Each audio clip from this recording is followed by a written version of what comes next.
2011년 7월 10일 참된교회 주일예배 설교 말씀입니다. 오늘 주시는 하나님의 말씀은 창세기 4장 1절부터 7절로 설교 제목은 죄의 소원은 내게 있으나 입니다. 말씀 안에서 주님의 은혜와 평강이 넘치시길 바랍니다. 여러분 아시는 것과 같이 한 몇 주 전에 미국에서 6번째 주로 뉴욕주가 이 same sex marriage, 이 동성 간의 결혼을 주정부에서 허락하는 법안을 가결을 했습니다.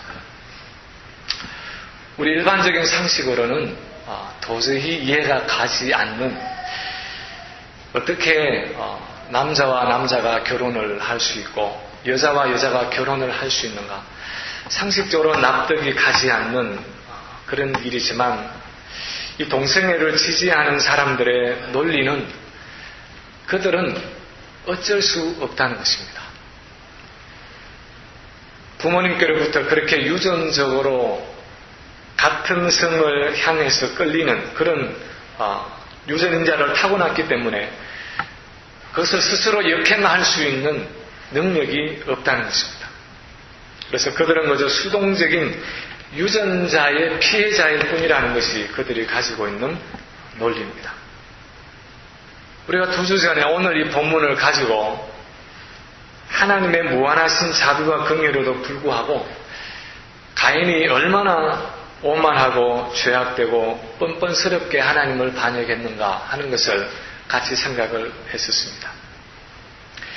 가인의 개인적인 모습을 통해서 인류 역사 속에 침투한 이 죄의 세력이 얼마나 철저하게 하나님의 형상으로 지음을 받은 인간을 지배하고 파괴하고 있는지를 이 본문을 통해서 우리가 함께 살펴보았습니다.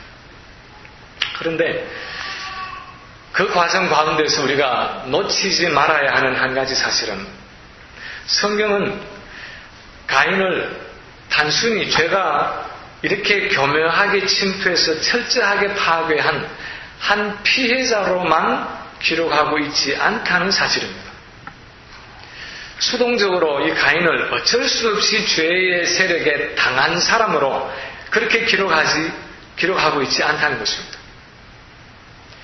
거기는 분명히 하나님 앞에서 가인이 할 수 있는 일이 있었고 의지를 가지고 있는 한 인간으로서 반드시 해야 할 부분이 있었습니다. 물론 비록 실패했지만 가인의 책임과 적극적인 의무를 분명하게 나타내고 있는 바로 그 본문이 오늘 우리가 읽은 본문 중에서 6, 7절의 말씀입니다.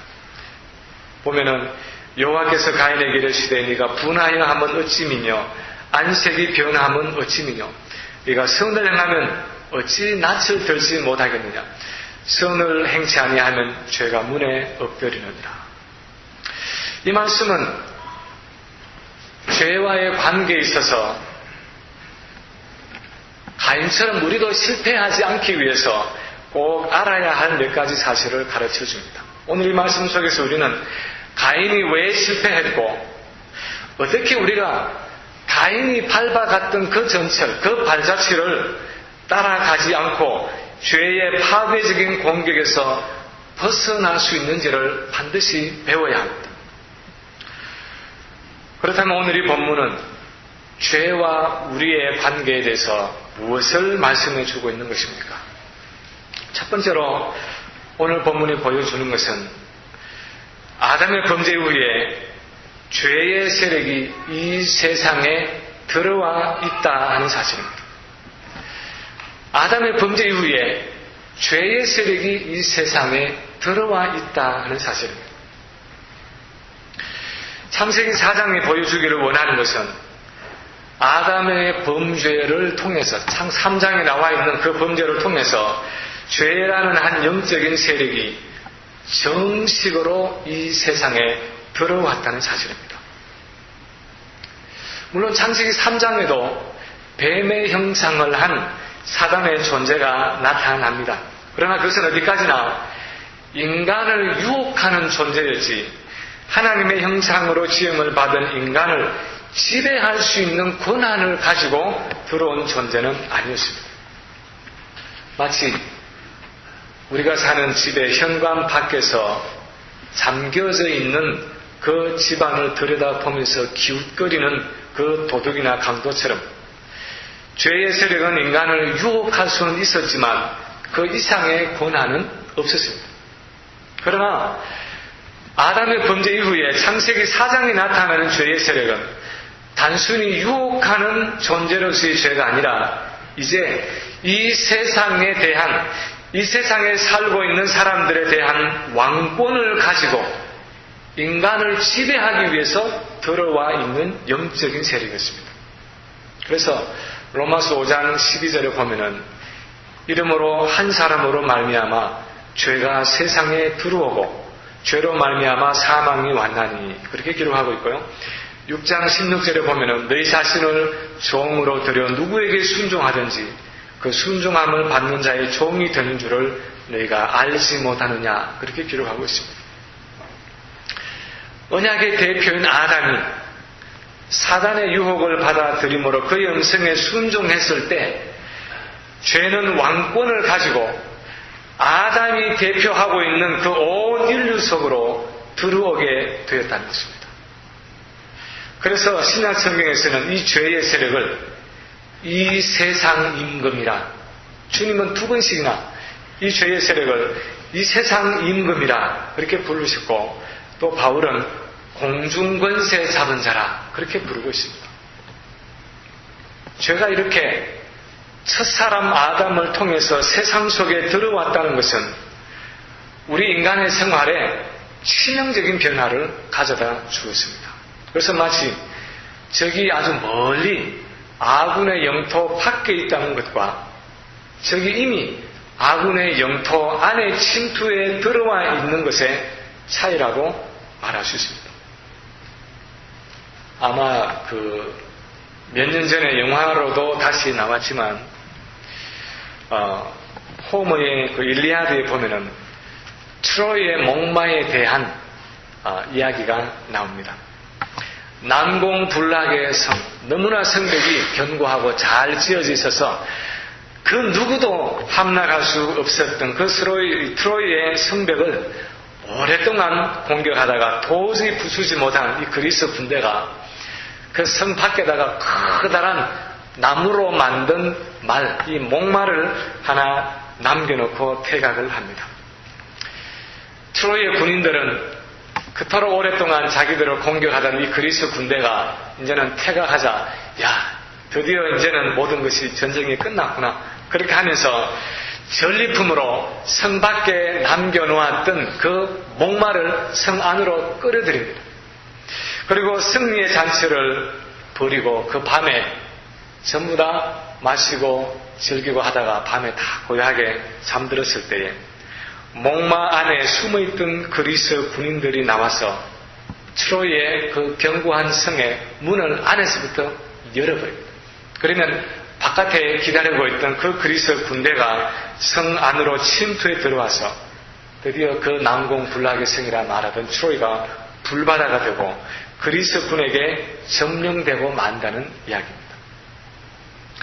만약에 그 목마를 통해서 이미 적군이 성 안에 들어와 있다는 것을 알았더라면 트로이는 그렇게 허무하게 망하지 않았을 것입니다. 그러나 적이 이미 성 안에 들어와 있다는 것을 상상조차 하지 못했기 때문에 그들은 그 밤에 경계를 늦추는 정도가 아니라 먹고 마시면서 잔치를 벌였고 마침내 적이 그들을 점령할 수 있는 기회를 준 것입니다. 마찬가지로 우리가 항상 기억해야 하는 것은 아담의 범죄 이후에 죄의 세력은 이미 이 세상에 들어와 있을 뿐 아니라 심지어는 내 안에까지 들어와 있고 할 수만 있으면 우리를 점령하기 위해서 호시탐탐 기회를 노리고 있다는 사실입니다. 그래서 베드로전서 5장 8절에 보면은 우리 그리스도인들을 향해서 근신하라, 깨어라, 너희 대적 마귀가 우는 사자같이 두루 다니며 삼킬 자를 찾나니 그렇게 경고하고 있습니다. 오늘 우리 신앙생활에서 우리가 당면해 있는 가장 위험한 것 중에 하나는 우리에게 이런 영적인 전투의식이, 영적인 위기의식이 없다는 사실입니다. 죄의 세력이 이미 우리 안에 들어와 있고 우리를 넘어뜨리기 위해서 끊임없이 기회를 엿보고 있다는 사실을 우리는 전혀 염두에 두지 않고 살아간다는 사실입니다. 성경에서는 깨어있어라, 기도 가운데 깨어있어라, 그렇게 여러 번 깨어있으라고 경고하겠지만 우리는 깨어있어야 할 이유에 대해서 별로 느끼지 못하고 이 매일의 삶을 영적 군인의 삶이 아니라 민간인의 삶 또는 베이케이션을 즐기는 사람으로 살아갈 때가 많다는 것입니다. 물론 영적인 베이케이션입니다. 그런 오늘 본문을 통해서 가인은 물론이고 온 이스라엘 백성들에게 그리고 그 이후에 우리 모든 성도들에게 하나님이 깨닫기를 원하시는 것은 아담의 범죄 이후에 죄라는 영적인 세력이 이 세상에 그리고 우리 자신의 인격 속에 은밀하게 침투해 들어와 있다는 것입니다. 두 번째로 오늘 본문에 또 한 말씀하는 것은 이 죄의 세력은 우리가 하나님과의 관계에 바로 서 있지 못하면 항상 우리를 점령하고자 한다는 것입니다. 우리가 하나님과의 관계에 바로 서 있지 못할 때 항상 우리를 점령하고자 죄가 기다리고 있다는 것입니다. 하나님은 가인에게 이 아담의 범죄 때문에 들어오게 된 인류 역사 속에 들어온 그 죄의 세력에 대해서 말씀하시기를 선을 행치 아니하면 죄가 문에 엎드리느니라 그렇게 말씀하셨습니다. 선을 행치 아니하면 하는 이 말씀은 하나님이 기뻐하시는 일을 행하지 않을 때, 만약에 좀 다른 말로 풀어 설명한다면 저는 하나님과의 관계에서 멀어질 때 그렇게 표현할 수 있다고 생각합니다. 죄가 문에 엎드리느니라 하는 이 구절은 짐승이 사람을 잡아먹기 위해서 그 문 앞에서 웅크리고 있는 것을 연상시키는 표현입니다.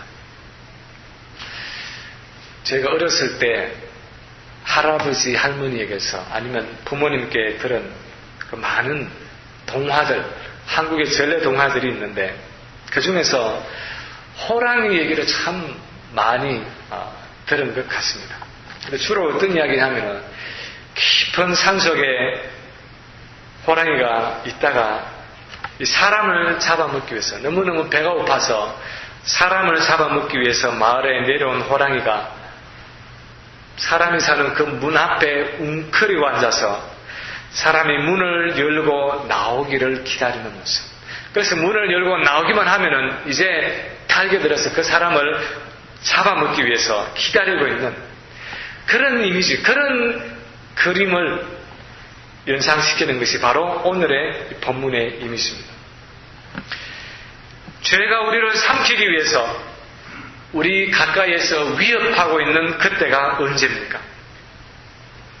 우리가 하나님과 바로 서 있지 못할 때, 하나님이 원하시는 그 일을 하지 않고 있을 때, 하나님이 원하시는 것을 알면서도 계속해서 미루고 있을 때, 하나님과의 교제가 느슨해져 있을 때, 그때는 죄는 기회를 놓치지 않고 반드시 우리를 삼키려 한다는 것입니다.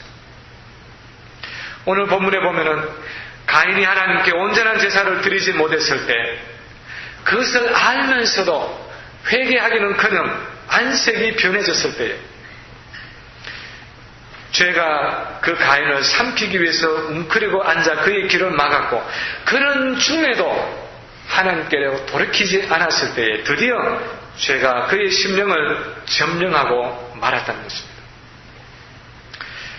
우리가 죄와의 관계에 있어서 항상 기억해야 하는 것은 우리는 하나님과 멀어지는 순간 죄의 직접적인 공격에 노출된다는 사실입니다. 종교개혁자 루터가 쓴 책 중에, 루터에 대해서 쓴 책 중에 Man Between God and the Devil, 우리 한국말로 하면은 하나님과 마귀 사이에 있는 인간, 하는 제목으로 루트에 대한 책을 누가 썼습니다. 이 책이 소개하는 루트의 사상은 인간은 결국 하나님과 사단의 중간에 위치하고 있는 존재라는 것입니다. 그래서 하나님께 순종하면 하나님의 성품을 나타내는 거룩한 프리즘으로 하나님의 형상으로 그렇게 하나님의 영광을 나타내면서 살아가겠지만 사단에게 순종하면 사단의 성품을 나타내는 죄악된 프리즘으로 살아가게 되는 것이 바로 인간의 모습이라는 것입니다. 그래서 사단은 인간이 하나님과 멀어지기를 기다렸다가 사람이 적극적으로 하나님의 뜻을 행하지 않고 하나님과의 거리가 떨어지기 시작하면 그를 자기 손에 넣기 위해서 몸을 움켜려서 그를 삼킬 준비를 한다는 것입니다. 지난주에 우리가 1:1 제자 양육 성경 공부를 하다가 똑같이 여인의 유혹을 받았던 두 사람의 이야기를 비교하는 내용을 보게 됐습니다. 창세기 39장에 보면은 이 보디발의 아내가 동침하자고 요셉을 유혹했을 때에 요셉은 내가 어찌 이 큰 악을 행하여 하나님께 덕죄하리이까 하면서 그의 옷을 붙잡는 그 여인의 손에 옷을 버려둔 채로 단호하게 도망쳐서 하나님과의 바른 관계 속으로 들어갔습니다. 하나님께로 아주 가까이 달려가서 피한 것입니다. 그러나 사무엘하 11장에 보면은 다윗이 왕궁 지붕 위에 걷다가 바세바가 목욕하는 장면을 보았을 때 요셉처럼 그 현장을 뿌리치고 하나님께 피하지 못했습니다. 11장 3절에 보면은 오히려 다윗이 이렇게 하고 있습니다. 다윗이 보내어 그 여인을 알아보게 하였다. 그 지붕 위에서 목욕을 하고 있는 여인이 누군지를 한번 알아보아라. 사람을 보냈습니다. 그리고 사람을 보내서 그 여인이 우리아의 아내인 것을 보고받고 그 다음 절에 보면은 다윗이 사자를 보내어 저를 자기에게로 데려오게 하고 라고 기록하고 있습니다. 다윗은 마땅히 요셉처럼 그 여인을 보았을 때에 그 여인을 보고 어떤 육체의 충동이 일어날 때에 그 장소와 상황을 피해서 하나님의 율법을 붙들고 기도하는 자리로 하나님께로 나아갈 수도 있었습니다. 반드시 그랬어야만 했습니다. 그런데 그는 그 선택의 기로에서 하나님께로 돌이키기보다도 오히려 사단이 던져주는 그 유혹을 받아들여서 한 걸음 한 걸음 한번 알아보아라. 누구냐? 보고를 받고 나서 데려와라. 한 걸음 한 걸음 그렇게 사단이 던져주는 그 육신의 정욕과 세상의 쾌락을 쫓아서 갔던 것입니다. 결국은 웅크리고 있던 죄의 세력이 그에게 덤벼들었고 그는 바세바와 간음하고 우리아를 살인하고 나중에는 아들의 반란을 통해서 온갖 수치와 모욕을 당하는 비극적인 결말을 맞고 말았습니다. 왜 하나님이 우리에게 그토록 가까이 나오기를 원하십니까? 왜 하나님 우리를 그렇게 가까이 나오라고 말씀하십니까? 오라 우리가 변론하자. 왜 문을 두드리면서 우리에게 자기에게 나오라고 말씀을 하십니까? 우리가 없으면 하나님이 외롭기 때문입니까? 우리가 없으면 하나님께 영광을 돌릴 존재가 없기 때문에 우리를 기쁨조로 사용하시는 것입니까? 우리가 없으면 하나님의 하나님 되심이 드러나지 않는 가치의 하락이 일어나기 때문에 우리에게 나오라고 말씀하십니까? 하나님이 우리를 그렇게 가까이 두기를 원하시고 가까이 나오라고 말씀하시면서 우리와 친밀하게 교제하기를 원하시는 것은 바로 우리 자신을 위해서입니다. 그분이 우리를 사랑하시기 때문입니다.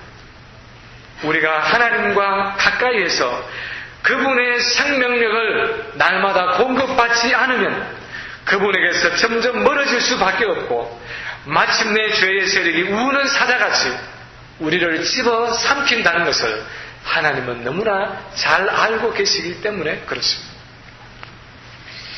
세 번째로 그러므로 우리는 우리를 다스리고자 하는 그 죄의 세력에도 불구하고 그 죄를 대적하고 다스리기 위해서 하나님께 나아와야 한다는 사실입니다.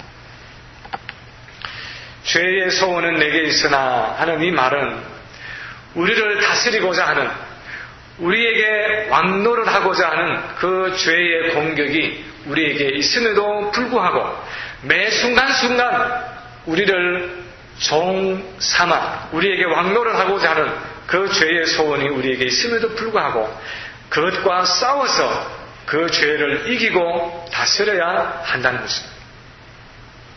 이것은 창세기 3장 15절에서 내가 너로 여자와 원수가 되게 하고 여자의 후손과 원수가 되게 하리니 하는 그 하나님이 뱀에게 하신 말씀처럼 여자의 후손인 인류와 사단 사이에 끊임없는 투쟁이 있겠지만, 그래서 죄가 우리를 삼키려 하겠지만 우리는 그 죄의 세력을 대적해서 반드시 이겨야 한다는 것입니다. 그러나 오늘 본문의 가인은 자기를 지배하고자 하는 이 죄의 세력에 대해서 그렇게 강하게 대적하지 못했습니다. 하나님은 그를 움켜잡으려고 하는 그 죄의 세력을 떨쳐버릴 수 있는 그 기회를 몇 번이나 주셨습니다. 동생의 제사는 받고 자기 제사를 받지 않는 그 하나님의 모습 때문에 그의 안색이 변할 수 있었습니다. 그의 안에 진노와 어떤 그 질투와 분노가 일어날 수 있었습니다. 왜냐하면 아담의 범죄 이후에 이미 인간은 우리 마음속에 죄악된 성향을 가지고 태어나기 때문입니다. 그것은 옳은 것은 아니지만 그것 자체가 죄의 지배를 받는 직접적인 원인이 된 것은 아니었습니다. 그 다음이 문제였습니다. 하나님이 가인에게 찾아오셔서 네가 분하여 하면 어찌느냐, 어째서 안색이 변하느냐 그렇게 말씀하시면서 자기 안에 그 충동질하는 죄의 세력을 다스려야 할 것을 말씀하실 때 얼른 자신의 죄를 하나님 앞에 고백하고 하나님께 나아갈 수도 있었습니다. 잘못된 제사를 드린 것도 물론이고 그것 때문에 안색이 변하고 동생을 질투하게 된 그것에 대해서 회개하면서 하나님께 나와서 하나님과의 관계를 회복할 수도 있었습니다. 그러나 가인은 그 회개의 길을 택하지 않았습니다. 오히려 하나님의 말씀에 마음을 완악하게 하고 자존심을 내세우면서 동생 아벨을 들로 유인해서 쳐 죽임으로써 하나님의 말씀에 불순종했습니다. 그는 자신의 마음에 일어나는 그 죄의 충동에 대해서 브레이크를 밟기는커녕 오히려 가속 페달을 밟아서 하나님이 금하신 그 명령에 정면 충돌함으로써 죄의 세력에 스스로 자신을 내어 던졌습니다. 그것이 그를 파멸로 인도한 원인이었습니다. 회개라는 것은 다시 하나님께로 돌아가는 일입니다. 내가 하나님과 멀어졌고 내가 하나님과 거리가 떨어져 있다는 그 사실을 하나님께서 가르쳐 주실 때에 이제는 옳습니다 하나님, 내가 하나님께 더 가까이 나아가기를 원합니다 하고 생명 되시는 그 하나님께로 다시 돌아와 관계를 회복하겠다는 그 의지의 표현이 바로 회개라는 것입니다. 회개는 내 죄악된 길을 돌이키는 것이요, 내 중심적으로 걸어가던 그 죄악된 방향을 하나님 중심으로 전환하는 것입니다. 방향 전환을 이루는 것입니다. 회개는 우리를 향해서 내어내시는 그 하나님의 손을 다시 잡는 일이요, 우리를 움켜잡기 위해서 그 손을 내뻗는 그 사단의 유혹의 손길을 뿌리치는 일입니다.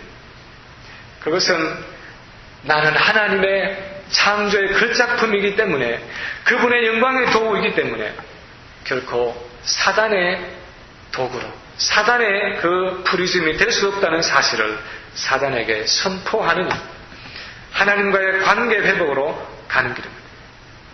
가인이 그 길을 갔더라면 아마 지금쯤 인류 역사는 달라졌을 것입니다. 불행하게도 아담의 범죄 이후에 우리 모두는 끊임없이 죄의 충동을 받을 수밖에 없는 사람들입니다. 우리의 마음에 탐심이 생길 수 있고 미움과 분노가 일어날 수 있고 세속적인 생각이 지나갈 수 있습니다. 왜냐하면 우리 안에 육신의 정욕이 있고 우리 밖에 세상이 있고 무엇보다도 그것을 사용해서 시시때때로 우리를 넘어뜨리고자 하는 그 사단의 세력이 여전히 이 땅에 건재하고 있기 때문입니다. 그러나 우리가 실족에서 죄의 지배를 받게 되는 것은, 죄의 종로를 하게 되는 것은 엄밀하게 말해서 그런 이유 때문이 아닌 것입니다. 우리 안에 육신이 있고 우리 밖에 세상이 있고 궁극적으로 사단이 우리 곁에 있다는 것이 우리가 죄를 짓게 되는 본질적인 이유는 아닌 것입니다. 우리가 죄를 짓게 되는 것은 우리가 하나님과 멀어질 때, 그리고 하나님 우리에게 깨달음을 주시고 경고를 주실 때 하나님 품으로 돌아가는 그 참된 회개를 하나님 앞에 하지 않기 때문입니다. 하나님은 그 어떤 경우에도 나를 기다리고 계시고 나는 그분의 피조물로서 그분의 영광을 나타내기 위한 존재로 지어졌다는 그 사실을 인정하기보다도 죄가 우리에게 약속하는 그 육신의 정욕과 안목의 정욕과 이생의 자랑을 만족시키고자 하는 내 자신의 길, 죄악된 자아의 길을 스스로 택하기 때문입니다. 아마 제가 이전에도 한번 말씀을 드린 것 같은데, 열대지방의 사람들이 원숭이를 잡는 방법 중에 하나는 원숭이가 자주 다니는 그 길목에다가, 그 나무에다가 아주 목이 좁은 항아리를 갖다가 줄을 매어서 그 항아리와 나무를 서로 묶어 놓는 것입니다. 그리고 거기다가 항아리 안에다가 코코넛을 하나 집어넣어 놓는 것입니다. 그러면 이 호기심 많은 원숭이라는 놈이 지나가다가 그 항아리 안에 뭐가 들어있는가 가까이 가서 항아리를 들고 그 안에다가 손을 집어 넣어봅니다. 그리고 그 안에 코코넛이 있다는 것을 알고 그 코코넛을 꺼내려고 애를 씁니다. 근데 문제는 뭐냐? 코코넛은 따로 그 안에 들어갈 수 있고 원숭이의 손도 따로 들어갈 수 있지만 코코넛을 쥔 원숭이의 손은 상당히 크기 때문에 그 항아리의 좁은 목을 빠져나오지 못한다는 것입니다. 그래서 이 코코넛을 쥐고 이것을 빼내려고 하지만 그걸 놓지 않는 한 빠지지 않아서 걸려있는 것이죠. 그때 사람이 원숭이 안에서 다가갑니다. 그러면 원숭이가 그냥 그걸 놓고 도망가면 얼마든지 도망을 갈 수 있는데 그것을 움켜잡고 그것을 놓지 않고 가지고 가려고 버둥거리다가 결국은 사람의 손에 붙잡힌다는 것입니다. 그 항아리가 덫이 되어서 거기서 도망하지 못하고 사람의 손에 붙잡힌다는 것입니다. 그가 손을 빼내지 못하고 결국 사람에게 잡히는 것은 항아리의 목이 좁았습니까? 항아리에 줄이 매여져 있었습니까? 결국은 자기가 손에 잡은 것을 놓지 못하는 그 자기 자신의 탐욕 때문인 것입니다. 우리도 마찬가지입니다. 우리에게 죄의 유혹이 있지만 우리가 살아가는 동안, 이 땅에 발을 딛고 살아가는 동안 육신의 정욕과 안목의 정욕과 이생의 사랑을 통해서 우리를 지배하고자 하는 그 죄의 세력은 우리에게 항상 있겠지만 우리가 하나님의 경고의 말씀을 듣고 순종하며 그 자아의 욕망을 손에서 놓고 하나님께 나아가기만 하면 얼마든지 그 죄에서 벗어날 수가 있는 것입니다. 적어도 우리 그리스도인들에게는 그 죄에 대한 자유함이 있다고 하나님은 선포하고 계십니다. 그러나 자아를 내 손에서 놓지 못하면 죄의 세력에 끊임없이 붙잡히게 되고 종노를 하게 되고 결국은 파멸의 길로 치닫고 만다는 것입니다. 죄는 항상 딛고 일어설 수 있는 발판이 있을 때 그것을 딛고 일어서서 우리를 지배합니다. 그 발판을 제공하는 것은 바로 우리 자신입니다. 우리의 육신적인 욕망과 회개치 않는 마음입니다. 우리의 자존심이고 우리의 교만이고 우리의 완고한 자아입니다. 그것 때문에 죄가 우리를 지배하게 되는 것입니다. 제 말씀을 마칩니다. 우리가 성경을 통해서 보는 구속의 역사는 죄의 세력에서 인류를 구원하시기 위한 하나님의 구원의 역사였습니다. 아담의 범죄 이후에 죄는 은밀하게 인류 역사 속에 들어왔습니다. 그리고 하나님의 창조의 걸작품이던 인간을 자기 편을 만들어서 지배하고자 끊임없이 노력해 왔습니다. 창세기 3장에서 요한계시록 20장까지 성경 전체에 앞에 2장, 뒤에 2장을 빼고 그 성경 전체의 역사가 이 죄와의 투쟁의 역사라고 말할 수 있습니다. 이 죄는 끊임없이 우리를 하나님에게서 떼어놓으려고 합니다. 하나님의 창조의 걸작품은 우리를 하나님에게서 멀어지게 하려고 합니다. 육신의 정욕과 안목의 정욕과 이생의 자랑을 만족시켜주는 조건으로 우리를 자기 편으로 만들어서 우리에게 왕노릇하기 위해서 안팎으로 우리를 충동질합니다. 그래서 우리는 때로 그 죄의 유혹 때문에 마음이 흔들리기도 하고 걸음을 휘청거리기도 하고 넘어질 것까지 비틀거리기도 합니다. 그러나 이 죄와의 투쟁에서 우리가 항상 기억해야 할 것은 그것 때문에 우리가 넘어지는 것은 아니라는 것입니다. 우리가 넘어지는 것은 우리가 스스로 죄를 선택하기 때문입니다. 의지적으로 우리 자신을 그 죄의 세력에 넘겨주기 때문입니다. 싸울 수 있는데도 그 싸움을 포기하기 때문입니다. 그러므로 우리가 붙잡아야 하는 사실은 그 어떤 경우에도 하나님은 우리 편이 되셔서 우리를 기다리고 계시고 우리를 응원하고 계신다는 사실입니다. 그분은 자기 창조의 걸작품이요 하나님의 영광을 나타내는 존재로 지으신 우리 인간을 결코 포기하지 않으신다는 사실입니다. 우리가 그분의 임재 가운데 거하면서 그분의 생명력을 공급받을 수 있도록 끊임없이 우리의 마음의 문을 두드리시고 우리를 자기 앞으로 이끄신다는 사실입니다. 우리에게 손을 내밀어서 내 손을 잡아라 그렇게 말씀하신다는 사실입니다. 그분에게 나아가기만 하면 언제든지 죄의 짐이 벗어질 수 있다는 것입니다. 그분의 손을 붙잡기만 하면 죄의 굴레에서 빠져나올 수 있다는 것입니다. 그분에게 우리 죄를 자백하기만 하면 죄로부터의 자유함을 누릴 수 있다는 것입니다. 그래서 오늘도 주님은 우리에게 말씀하십니다. 수고하고 무거운 짐진 자들아 다 내게로 오라. 내가 너희를 쉬게 하리라. 나는 마음이 온유하고 겸손하니 나의 멍에를 메고 내게 배우라. 그리하면 너희 마음이 쉼을 얻으리니 이는 내 멍에는 쉽고 내 짐은 가벼움이라 하시니라. 여러분은 이 죄로부터의 자유함을 누리고 있습니까? 그리스도 안에 있는 그 평강과 생명을 누리고 있습니까? 오늘도 하나님께 나와서 우리의 숨겨진 모든 죄를 고백하고 다시 한번 하나님의 생명과 능력을 공급받는 승리하는 성도들이 되시기를 주님의 이름으로 간절히 축원합니다. 저희 참된교회는 필라델피아 북부 지역인 플리머스 미딩에 위치하고 있습니다.